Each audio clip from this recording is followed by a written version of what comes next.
I feel like the hatred for Barbie not being a good role model for young girls comes from camps of people that actually have no interest in the well-being and the happiness of girls, but are actually just misogynists. Is that too long of a word to bring up so early in the video? I don't know. I don't think I care. I think they're misogynists, and I think the general tomato throwing at toys marketed towards girls is mostly misogynistic in a lot of ways. People hating Barbie is definitely not a new thing. For as long as she's been around, there have been people praying for her demise, but I didn't have to live through that. So I'm mainly going to complain about what I know and what the current culture around Barbie is. However, the deep-rooted reason Barbie is hated, the misogyny, hasn't changed much, just the thinly veiled issues with her have. I feel like this has also come to light due to the new Little Mermaid movie. I think the original Little Mermaid is actually an incredible feminist movie if you actually sit down and watch it. But a lot of people don't. They just hear that Ariel loses her voice for a man and jump to their conclusions. I honestly think it's unfair for Ariel's motivations to be stripped down to this, as if she is not far more complex. She seeks knowledge. What's a fire and why does it, what's the word, burn? Adventure. Love to explore that shore above. And to get away from her controlling father. That they don't reprimand their daughters. Eric just so happens to be her way to do this. She was also, manipulated by Sea Witch, by the way, just saying, you know. But I digress. We're not here to talk about Ariel, we're here to talk about Barbie. People see this, hyper-feminine caricature of a woman and make their assumptions despite knowing nothing about current-day Barbie, or understand what Barbie has done for inclusivity and diversity throughout her life. She literally, radicalized the toy industry, which may sound a bit dramatic, but I don't care. It's the truth. What we in the 21st century know as a fashion doll was actually invented by Barbie, or more specifically, Ruth Handler. Sure, dolls for girls existed pre-Barbie, but they were all meant to resemble babies in both face shape and body type. This really taught young girls the only opportunities they had for adult life included motherhood. And then Barbie popped onto the scene with long legs, eyeliner, an iconic bathing suit, and really changed the whole toy game, and by consequence, the lives of the children that played with her. Barbie, you're beautiful. You make me feel. Barbie debuted at New York Toy Fair in 1959, and she came in blonde and brunette. She wasn't liked immediately, parents had some issues with her, but children loved her. Ruth Handler got inspiration for Barbie from Bild Lilli, a novelty doll that was made in Germany. I would encourage you to go watch Bild Lilli, the doll that started it all, by Darling Dolls, because there are a lot of misconceptions made about Bild Lilli that just aren't true. As much as the clickbait articles want you to believe, Bild Lilli was not a sex doll, nor was her character a sex worker. And when I say Ruth got inspiration from Bild Lilli, I use that term incredibly lightly. Actually, can I have 5 more of these little blonde bitches? And I just want to make it clear, just because I'm defending Barbie doesn't mean I'm defending everything Mattel has ever done under the Barbie label. The diet books that came with the sleepover Barbies don't slay. However, I think Barbie gets a lot of unnecessary hate simply because she is pink, especially in today's current society of demonized feminism. When a lot of people talk about Barbie today, I think they forget that current Barbie is not the same as the Barbie that they grew up with. They really leave out the positive impact she's had on young girls, and I want to focus on that. For example, Barbie became a homeowner in 1962, before women could even open bank accounts. In the 80s, she was both a businesswoman and knew how to have fun, and Barbie in 1992 became the only female president America has ever had, and she reruns every election. Barbie constantly did things and still does things that women could only dream of, allowing young girls to see things as a possibility. In 1985, Barbie launched the We Girls Can Do Anything campaign, literally cementing to young girls that they can be anything they want as long as they try. Anything is possible as long as we try. And people say Barbie is superficial and materialistic and a bad role model. Okay.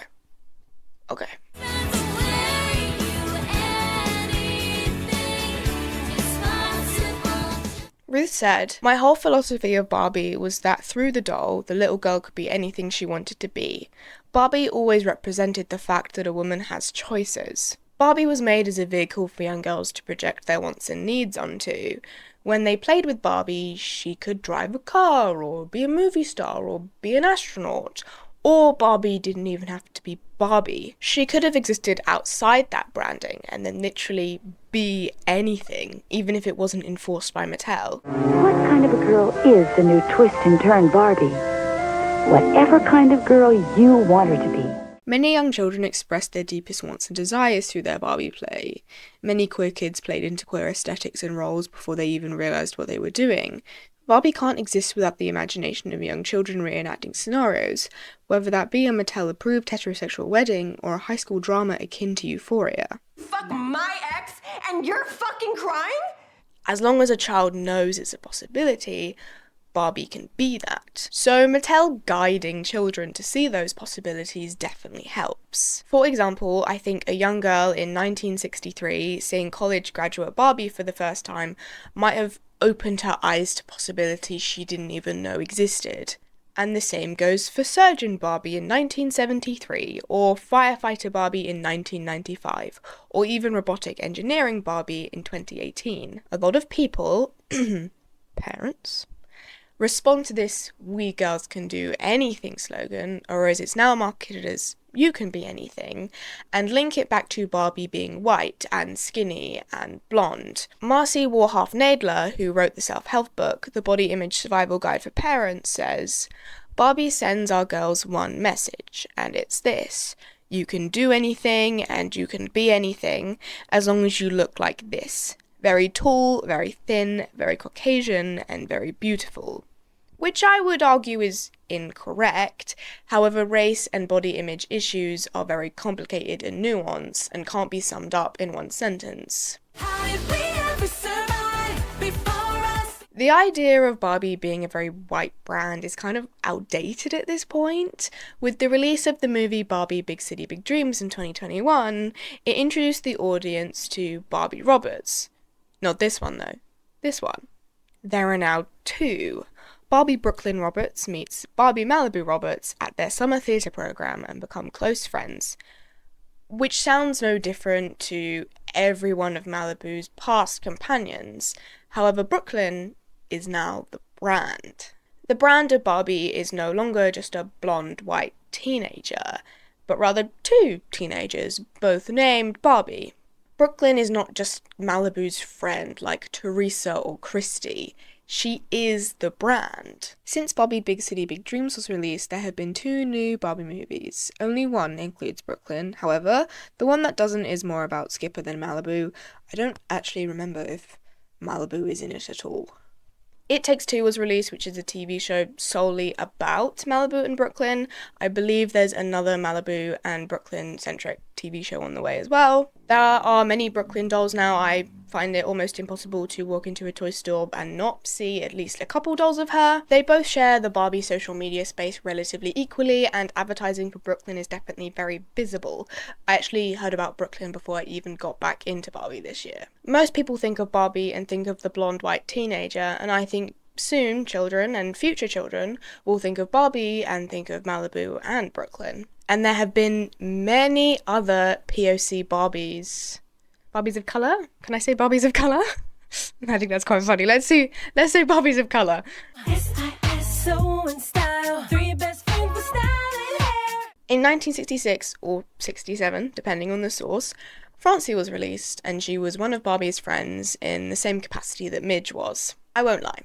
The advertising surrounding her was unfortunate, but she was the first mass-produced black doll that wasn't a racist stereotype, and she led the way for every other POC doll to ever come out afterwards. Not just Barbie dolls, but dolls in general.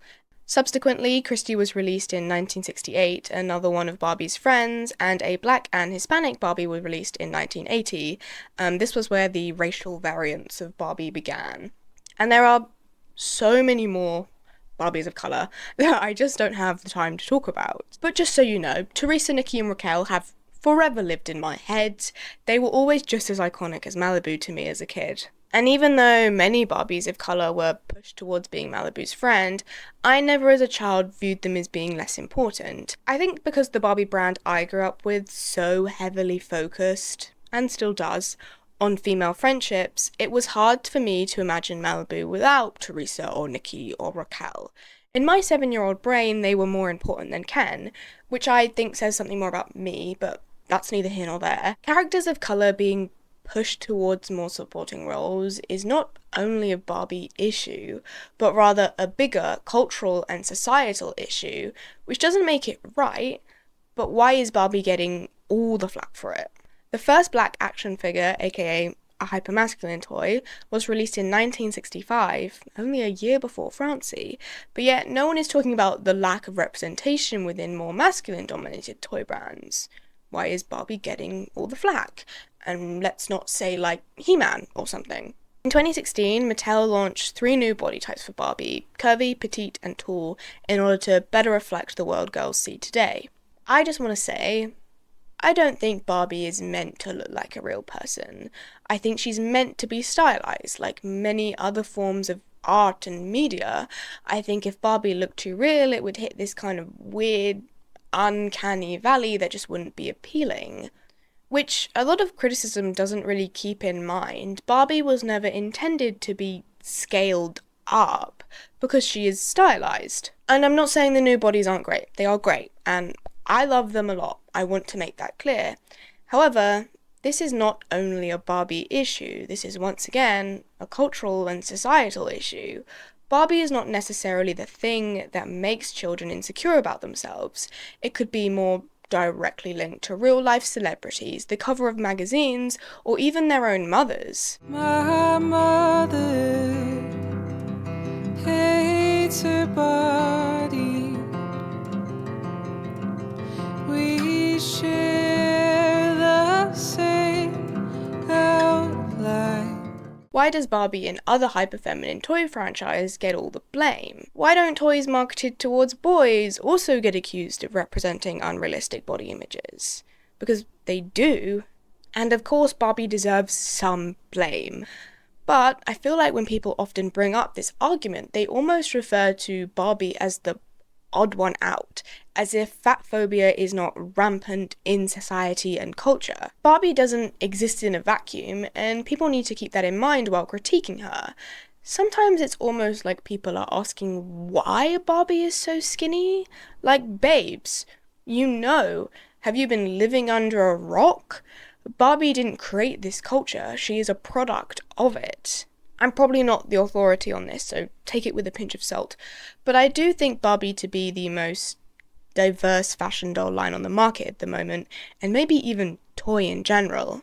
As of now, there are 35 skin tones, 97 hairstyles, and 9 body types, and I'm sure this will only continue to grow. But also, Barbie offers a wide variety of dolls with disabilities, including hearing aids, prosthetic legs, wheelchairs, scoliosis, a mermaid with a prosthetic fin. How cool is that? And as of recently, Down syndrome. And there are also plenty of Barbies with vitiligo, and also I saw a Barbie with braces, which is just cool. I've never seen a 12-inch doll do that before. And there are still things I think Barbie can improve upon. There are currently no main LGBT characters within any of the Barbie franchise. There are 2 dads in It Takes Two, but I think making parents queer is often a throwaway thing children's media does simply to appeal to queer masses. Or it's the only thing the higher-ups will allow. But either way, I still don't think that's enough. Come on, Mattel, test the waters and do what Bratz did and give us a Barbie-style set with Brooklyn and Malibu at Pride. I'm not asking for too much here. In saying all of this, I do think Mattel is committed to creating diversity within their brand, whether it be a fake ploy to appeal to a woke customer market, or because the creators really care. I don't know, it could even be a mixture of both. While researching things for this essay, I actually found myself down a bit of a rabbit hole and stumbled upon the sentence, "Ask a little girl why does she like a doll, and you will see that the answer will be, because she is beautiful," implying that young girls enjoy Barbie because she is pretty. And I would like to ask what crack cocaine this lady was on while writing this sentence. Have you seen how children play with their dolls? The cut hair, the pen on their face, the literal missing limbs. Some children are like Sid from Toy Story and care very, very little whether Barbie is beautiful or not. I personally didn't like Barbie because she was beautiful. I rather enjoyed watching her go on adventures with her friends and make adventures of my own. I won't lie, the pretty dresses helped. They were nice to look at, but I am a literal costume student. By the grand age of 6, I figured out the only thing I was good at was sewing, so of course an element of Barbie I was interested in was her being a designer. Cue my favourite Barbie movie as a child, fashion fairy tale. Upon reflection, I think I enjoyed the Barbie franchise so much because, especially the movies I grew up with, kind of existed outside of heterosexuality, and so heavily focused on Barbie and her female friends, and sure, Ken was like, there, but he was just kind of there most of the time. I think I thought Barbie was cool and interesting rather than beautiful. When talking to some of my friends, we also kind of came to a similar conclusion that Barbie being beautiful really had nothing to do with it. I'm paraphrasing here, but one of my friends said that Barbie helped her express and experiment with her femininity when she wasn't necessarily allowed or encouraged to do so. Another one of my friends simply said it was the fits. Don't be a fool by finesse. What's so wrong with young children being fascinated with pretty dresses? Really, I would love to know, why is this so evil?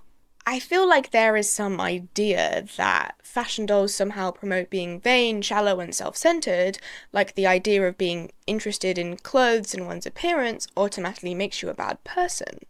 Also, it's very funny how those characteristics are normally associated with women.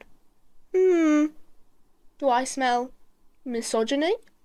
And I think Barbie media has proved over and over again that Barbie is multifaceted. She is not just simply a girl in a pretty dress. No fashion doll is just a girl in a pretty dress. They are always more than that. There are more to the ghouls at Monster High, the students at Rainbow High, the princesses over at the Mouse, and even Barbie. These dolls are characters, and they are more often than not caring, interesting, funny, and most importantly, a good role model for young children. Susan Lin, a psychologist and director of the Campaign for a Commercial-Free Childhood, said in relation to the Barbie Girl Scout dolls, Barbie is basically a terrible role model for girls, and she's not about what the Girl Scout principles are, which have to do with leadership and courage. And my first response to that is, Barbie can be anything a child wants. Therefore, she can be a leader and can have courage. And my second point is, have you ever seen Barbie and the Three Musketeers, the 2009 masterpiece? Where Corinne, played by Malibu, defeats sexism all in under an hour and a half. She leads a girl gang in their fight to become musketeers, has the courage to stand up against the slightly sexist prince. How is it that a prince can envision a man flying in the air, but not a girl as a musketeer? Uncover a plot against that same prince, save him a couple of times, and at the end of it all, turns him down in favour of riding off into the sunset with her friends in hope of another adventure. If that doesn't read as a good role model, I don't know what does. And so many of the Barbie movies are like this. She shows intelligence, determination, loyalty, and she puts others before herself. And sure, she often happens to be wearing a pretty pink dress, but what difference does that make? I've literally seen a Barbie edit to This Is Me Trying by Taylor Swift. Malibu is genuinely an interesting character who struggles and tries so hard.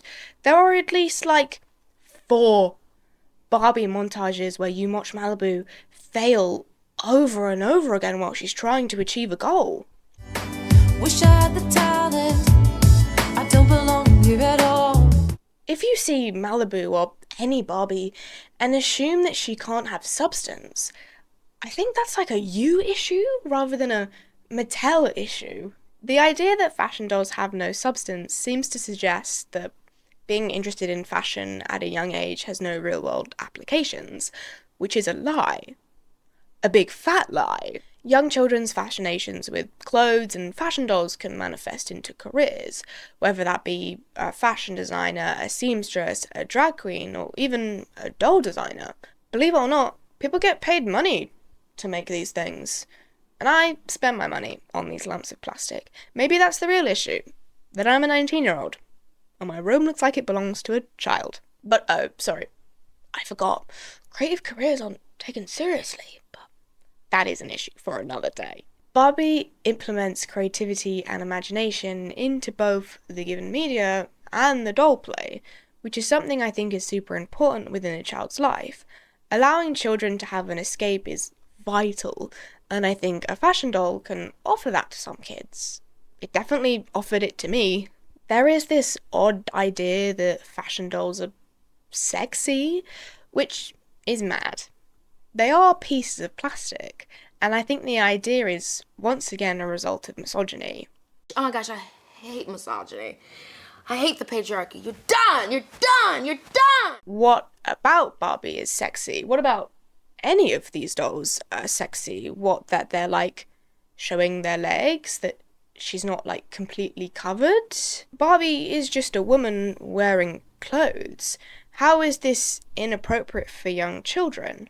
If you see a woman dressed like this and automatically sexualize her, I think that is, once again, a you issue. Barbie is literally a woman trying to exist, and people left and right are calling her a slag. If that is not a metaphor for, like, the female existence, I don't know what else is. Barbie is so removed from sex within Mattel lore that this statement is mad to me. The Barbie trailer even acknowledges how the Barbie brand is so removed from sex. I thought I might stay over tonight. Why? Because we're girlfriend-boyfriend. To do what?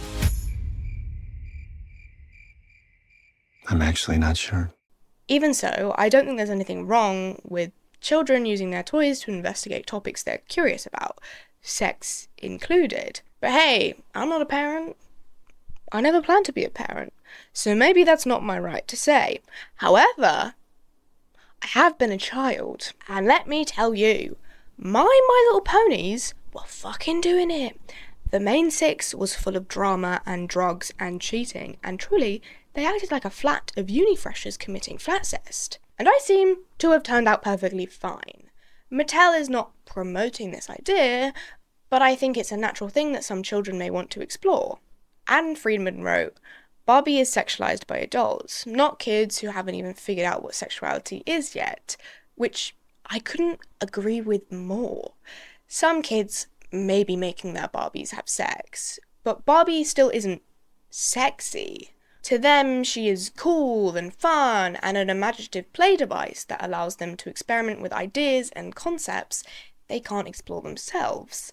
Whether that be like mermaids and princesses, or lesbians and Barbie being the town bicycle, or even all of the above. Joyce McFadden, a psychoanalyst and author of Your Daughter's Bedroom, Insights for Raising Confident Women, says, little girls are starting to understand their own sexuality, but also what it means to be a grown woman, and Barbie is a perfect vehicle for that.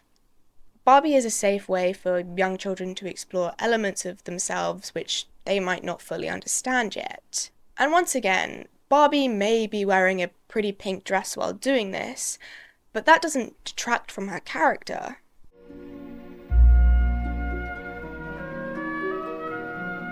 I'm gonna say it. I'm gonna drop the bomb. Mattel, take notes. There is nothing wrong with Barbie being a predominantly pink and feminine doll, especially within today's current culture. This culture I'm talking about is essentially the demonization of femininity, and encouraging young girls to not engage in stereotypical feminine activities. The existence of this culture comes from a couple different places, but one of them is, ironically, second-wave feminism, where women began to adapt more masculine qualities in order to be taken more seriously within the workplace. And I don't want to sound like I'm diminishing second-wave feminism. I wasn't alive in the 60s. You gotta do what you gotta do. However, this kind of snowballed into the I'm not like other girl culture, where more masculine qualities are considered desirable, whereas feminine qualities are looked down upon. Stereotypical feminine qualities are often demeaned, dismissed, and considered frivolous. We're no damsels in distress. Don't mess with the dress. whether that be from seeing the constant debate about women's autonomy, primarily seeing men in positions of power, or girls themselves feeling like they're being held to a higher standard than their male counterparts. Girls absorb all of this. So many young girls and women may want to separate themselves from this idea of being a woman and therefore be free from this type of criticism. You can't throw like a girl if you're considered one of the boys. And this idea leaked into media and movies, and as a child of the 2000s, I was surrounded by it. My biggest fear as a 10-year-old was people thinking I liked One Direction. I was not like other girls. I was cool and interesting and internally misogynistic, and probably dealing with some gender stuff as well, but that's besides the point. But this thought process implies that female qualities, activities, and hobbies are inherently bad and less than. By trying to escape from being dismissed and demeaned, it actively adds fuel to the fire, whether it be unconscious or not. The oppressed becomes the oppressor. So I think Barbie being undeniably and absolutely feminine works within today's current culture, because while I was surrounded by Sharpay Evans and Regina George and just the general idea that a blonde woman who likes pink must be stupid or manipulative, Barbie was on my toy shelf reminding me I was wrong. And as stated before, Malibu and the general Barbie brand encourages intelligence, determination, and empathy, the opposite of what this not like other girls culture wants us to believe. Barbie is unapologetically feminine in everything that she does, and an incredible role model for young girls to see a positive feminine woman within their lives. One of my friends actually said she wished she engaged more with Barbie as a child, and then maybe she would have unlearned some of that internalized misogyny sooner. Because while the world is telling women they need to tone down their femininity for the workplace and not go out partying too much, Barbie is showing up to work in a pink suit, having a ball gown ready for when she wins her presidential campaign, and going to the moon in a spacesuit that converts into a disco dress. Barbie sends the message that there is no way to be too feminine, that there is no job that can't be done in a pink ball gown, and I think that's really cool. I personally never felt like I had to be feminine just because Barbie was. Just because I liked her dresses, I never felt like I needed to look like her. I felt forced to conform to femininity more through what clothes were offered to me in the little girls section, the gendered uniform I had to wear at school, and the expectations the adults had for me within my life. By the time I was in my big fashion doll era, as I like to call it, I refused to wear skirts and dresses in pink. My like of Barbie didn't change this. I know I sound like a hypocrite, talking about the experience of both being forced and discouraged from being feminine, but trust me, these things can happen in conjunction of each other. But hey, maybe I'm the exception, and I don't count. Even though I was socialised as a girl, I'm incredibly gender funky now. But to me, Malibu felt like a friend. She was another person who had her own style. Just because it was different than mine didn't mean I inherently wanted to copy her, or felt like she was less than me just because she did wear skirts and dresses in pink. However, I do wish Barbie included a wider variety of aesthetics within their clothing. For example, when I take Skipper and her new friendship group from the newest movie, I feel like I could swap all their clothes and it simply wouldn't matter, which I don't love that.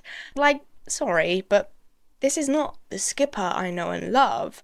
Whereas the tomboy character I loved so deeply as a child, I want her back. I think I want Mattel to focus more heavily on creating clothes that fit the character, and by doing this, they would create a more diverse wardrobe of clothes within the brand instead of the same tube dress over and over again. Don't get me wrong, I am here for pink Malibu. I just think I crave a little more differentiation between the characters within their clothes, and that includes taking the full plunge and giving Skipper and Stacy the tomboy aesthetics they truly deserve. Peggy Orenstein released Cinderella Ate My Daughter, dispatches from the front lines of the new girly girl culture in 2011, which essentially caused a big pushback on princess culture and fashion dolls in general. I'm reading the book at the moment.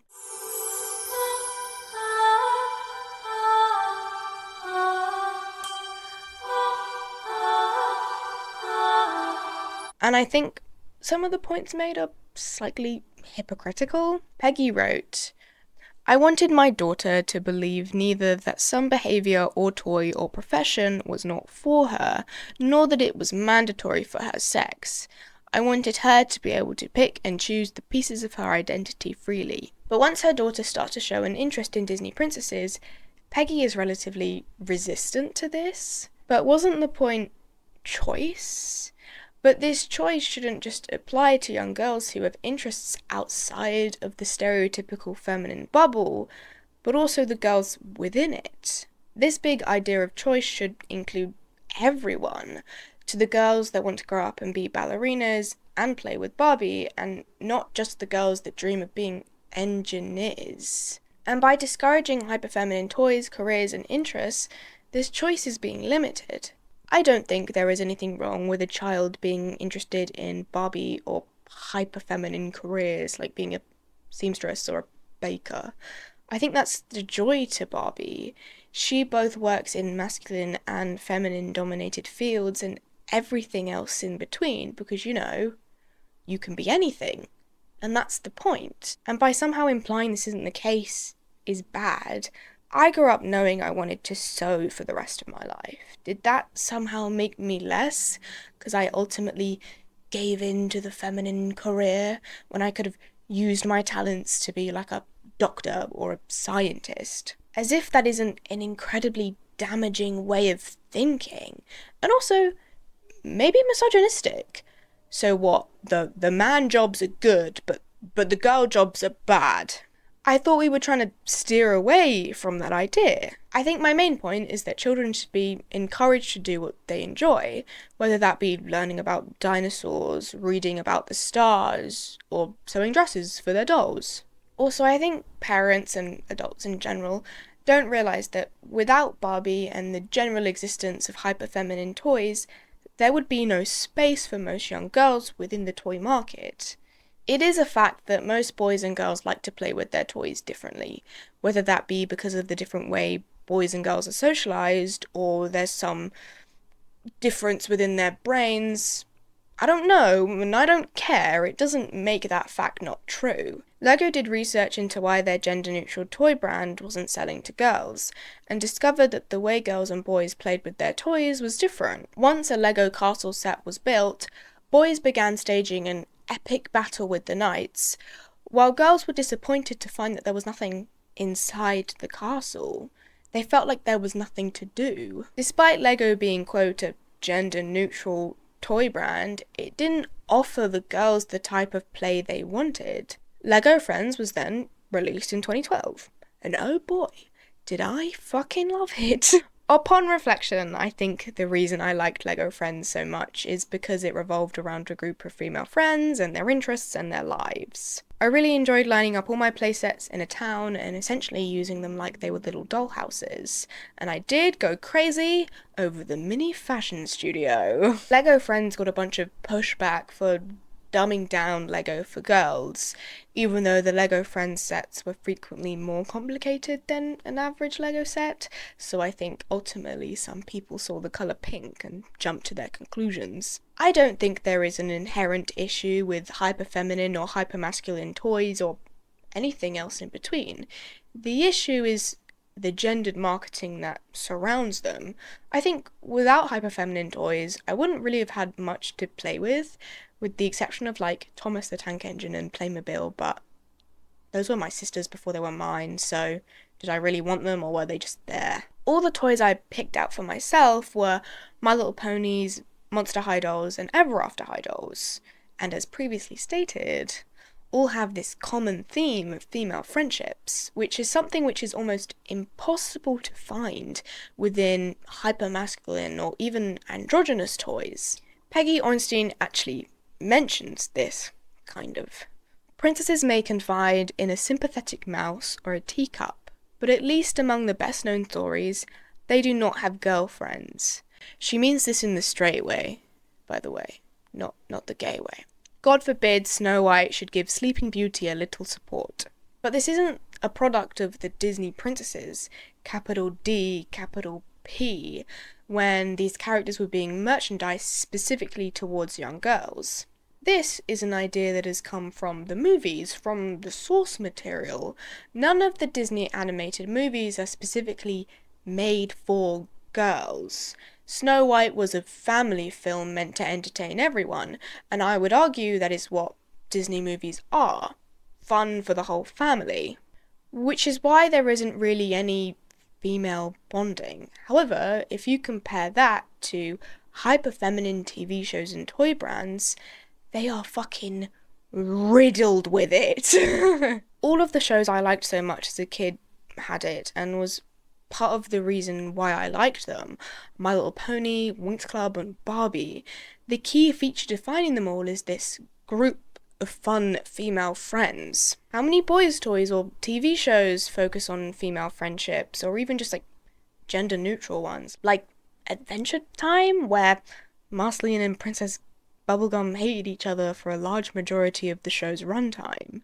Hyper-feminine children's franchise create a space for female friendship, and for the specific ways that girls like to play. Forever I'm here for you, you're here for me. Spoiler alert, guys. Ken is no longer Malibu's boyfriend. Within the new era of Barbie that started in 2016, which I like to refer to as Vlogger Barbie, Ken is no way intended to be Malibu's love interest.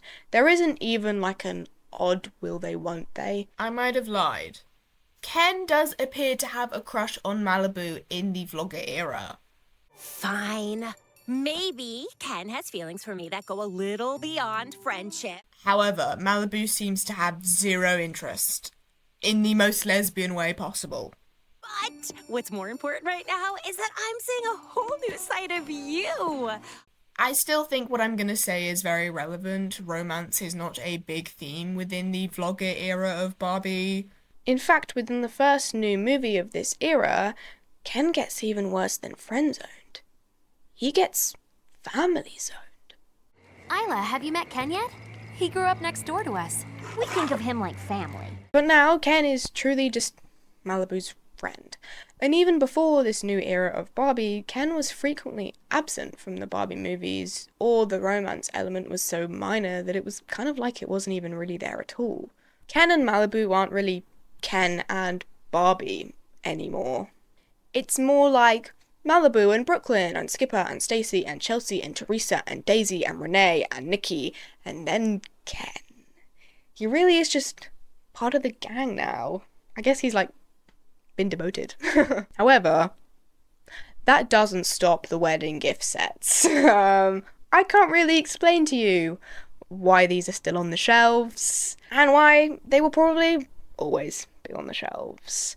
As the name implies, they're gift sets. They're frequently bought by relatives for nieces because they come with quite a few dolls. You get a Barbie, a Ken. Quite frequently you get a Stacy and Chelsea to go along with it, which allows for a lot of play, both wedding scenarios or anything else the child wants. And arguably, I think there's nothing inherently wrong with these sets. I think a kid dreaming of getting married is perfectly fine. I'm not someone who thinks that's, like, inherently bad. However, I won't argue that Barbie lacks this type of marriage enthusiasm when it comes to queer relationships. I want Malibu to be a lesbian probably more than the average person. However, the lack of queer characters within media is, once again, not only a Barbie problem, it is a cultural and societal issue. And I would argue it's a problem that is more heavily present within masculine-dominated toy brands and TV shows. All the queer kid shows I can think of are normally marketed towards girls, like The Legend of Korra, She-Ra and the Princess of Power, and The Owl House, with a couple of gender-neutral shows also making the cut, like Steven's Universe and Adventure Time. And don't get me wrong, I complain about Mattel preaching gay rights on their social media while doing nothing to really amend this within the media franchises they own. But I think that's life at this point. That's corporations and growing up queer. And even though Barbie isn't explicitly queer, I still think a lot of young queer children can see themselves through her because of the somewhat homoerotic friendships that are at the centre of many Barbie movies. Like, what do you mean Sappho's the most well-known lesbian? I only know Alana and Alexa from the Diamond Castle. She's the queen of the waves. I don't know why I care about this plastic pink woman so much. I have no idea. I'm clueless as to why she, or any feminine toy brand, imprinted so hard on me. I don't get it either. I'm almost the, antithesis of Barbie and hyperfemininity. I'm incredibly fucking queer in both a gender and sexuality way. My main style inspirations are Jess McCready and Bella Ramsey. I'm pretty butch. My dolls don't really match my wardrobe, or my personality for that matter. So I really don't understand how I ended up here, or why I care. But I do know that nobody should be chastised for their interests, and that includes little kids that want to brush Barbie's hair. There is nothing frivolous or shallow about that. Diminishing hyperfeminine toys and claiming they are simple and have no substance is incredibly misogynistic. Hyperfeminine toys create a safe space for girls within the toy market, and I don't mean they're pink and they're princesses. You can find those things in hypermasculine and gender-neutral toys. I more mean they make a space for female friendships and girl power. And in all honesty, it's really hard to understand how Barbie actually affects young children within such a complex society with so much messaging about how and how not to be a girl. Barbie isn't the only factor that leads to low self-esteem, internalized homophobia, or forced femininity. So it's hard to determine where the actual issue is, or if Barbie is the issue at all. But at the end of the day, I think we should just encourage young kids to like what they like, even if that's a lady in a pink ball gown. You can find me under the lights, diamonds under my eyes.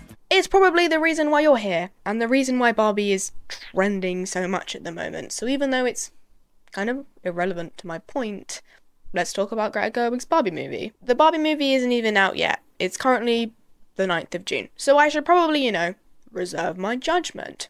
However, I'm not sure this is the Barbie I know and love.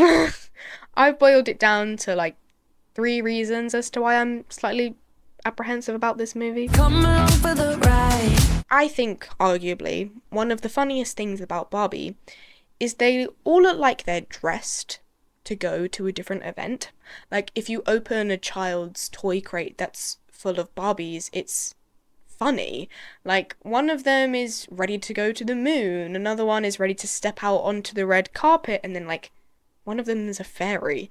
It's just amusing. I know there's a mermaid, don't get me wrong, but I'm just kind of curious as to why they picked the careers they picked for these Barbies. A lot of them are very high standing, stereotypical male professions, and I'm just curious about where's the ballerina, or even a firefighter Barbie. I don't know. I just think some of the careers picked were a little bit odd. And I kind of wish they referred more heavily to the careers within their costumes. Maybe they will, and it's just not in the trailers. But I just think it would have been funny if President Barbie referred to some of the past President Barbie dolls we've had, especially the 2009 one, because I think that would fit really well within the aesthetic of this movie, or even the most recent President Barbie, which is not quite as fun, but she is still cool. But also just other simple things, I wish the Dr. Barbie was in pink scrubs with a pink stethoscope. I just think that would have been really funny for them, and very camp for them to all be in their work uniforms on the beach, dressed incredibly inappropriately, because that is kind of what Barbie is. They're all kind of where are they going with one of them in a ball gown and one of them dressed as a firefighter? What are they doing? What are these two Barbies doing? And I just think That's kind of part of the amusement of it. And as I kind of touched upon, none of these Barbies have stereotypical like feminine careers, which just kind of annoys me. Because if Barbie can be anything, then why is she only like stereotypical masculine careers? Also, how funny would it have been for just like a Barbie to constantly be in a tutu with point shoes on? Is that not funny? And then that's just funny, right? The Barbie I know and love, I don't think would struggle to pick between the heel and the Birkenstock. You can go back to your regular life, or you can know the truth about the universe. The choice is now yours. The first one, the high heel. You have to want to know, okay? Do it again. The bitch I know and love would know what to do immediately. She wouldn't even have to think about it. Like Barbie in Malibu, like, continuously gives up her own comfort for the sake of others. She, like, gave up her legs and her entire, like, passion for surfing just so she could save, like, an entire mermaid kingdom. With no hesitation there. So this just kind of annoys me a little bit. I know it's, like, meant to be funny and played for a joke, but to me it kind of seems like they're almost leaning into, like, the common misconception of Barbie being, like, a little bit self-centered and stupid, which just, like, isn't what Barbie is to me. I think she's like the opposite of that. But again, it's just the trailer, so maybe her personality will change. Maybe we'll get development. I don't know. You can see my heartbeat tonight. Where are the homoerotic female friendships? Why is Ken going on the adventure with Barbie? Why? Ken normally gets left behind and we cut to him being mildly amusing sometimes, but the actual story in the adventure is happening with Barbie and normally at least one female friend, sometimes more. I just think it would have been more interesting for Barbie to go on this adventure with another Barbie. We could have had kind of like a classic Barbie friendship dynamic where they like hate each other, but by the end of the movie they're like besties. Think like Alina and Nori, or Barbie and Raquel, or like Malia and Kylie. And I think that would create some like funny scenarios in the real world, like of people trying to understand their weird dynamic and maybe someone making a joke about how there's like sexual tension. I don't know. This movie looks very camp, but it doesn't look very gay, which I think is what's disappointing me, because so many Barbie movies are just so gay in like the literal sense of like, are these two Barbies gonna kiss right now? And as I said, like, over and over and over again, I think the reason why these kid shows have stuck with me is because of, like, this element of female friendship. So this just kind of upsets me, especially because, like, the female friendships in hyper-feminine content are so, like, earnest. And then for it to be stripped away from Barbie when it's being made for a slightly older audience really annoys me. Also, I'm annoyed that Brooklyn's not in it. I understand why she's not in it, because probably the timeline of, like, making Brooklyn and making this movie, like, it wouldn't have worked. But, you know, I still wish she was there. I actually think it would have been really funny to focus on 4 Barbies, the typical 4 racial variants that you get with some Barbie releases, where you get 4 dolls kind of normally all in the same clothes, but they all look different. So you get like a white Barbie, a black Barbie, a Hispanic Barbie, and then a Asian Barbie. And I just think that would have been fun. Like, we could follow this friendship group, and also like it would have been very camp because they would all be like matching. Like, is that not funny? Is that not amusing? Also, I think that just would have allowed for more representation within the movie, because ultimately it looks like our white Ken and our white Barbie will be the main focus and what the storyline revolves around. I can take the heat, baby, best believe that's the moment I shine. But the movie is not out yet, so maybe I'll take this all back and fall in love with it. And even if I don't, I'm sure it will be a great movie. I love Greta Gerwig's work. But, you know, the Barbie she grew up with is just factually different than the Barbie I grew up with. We probably have different perceptions of the same character. I'm just, like, hypercritical of everything, especially when something I like gets adapted into something else. I normally don't like it, even if it's good, unless it's, like, outstanding. But I'm still very excited to see this. The dolls intrigue me, even if I'm confused by the pricing of them. But I'll probably buy one anyway. So, you know, Mattel, you're probably going to get my money either way, if it's good or bad. This video has been brewing for literal years. Originally I planned this to be like a ranking of all the Barbie movies. I'm not sure how it turned into this. I don't know how we got from point A to here, but this has been fun. I think I've always been a bit too like embarrassed to like try and make a YouTube video despite like my interest for years. But I watched CJ the X's video about like art sins when it first came out. Don't just fantasize about how cool it would be if you did make the art, just do it. It's so much better. And I kind of just sat there and I was like, damn, maybe I should just like say fuck it and get over myself. So I managed to get over myself and come up with a topic that I wanted to talk about. And I'm going to post this or something. So yeah, thanks for sitting through my rambling. I encourage you to watch some Barbie movies and also like go to a toy store and heal your inner child, or just like heal your equivalent of my Barbie. Like what did you love as a kid? Just go back to it, bro. I definitely have, obviously. This was a dream doll from my childhood. I love her so much. She's my prized possession. So yeah, just, I don't know, heal your inner child, have a bit of fun. Yeah, thanks for watching, I guess. You can tell she's a princess.